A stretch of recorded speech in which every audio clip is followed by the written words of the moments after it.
Dwi'n byw ar Ynys Môn.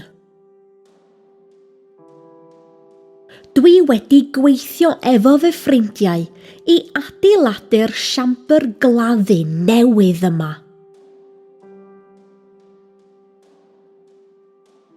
Da ni wedi symud 8 carreg mawr dros y caeau i'r lle yma i wneud y siambr.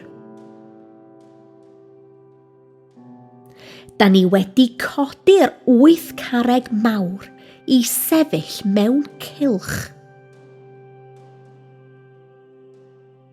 Wedyn, da ni wedi gweithio fel un tîm mawr i symud y cerrig enfawr. Roedd o'n waith caled iawn.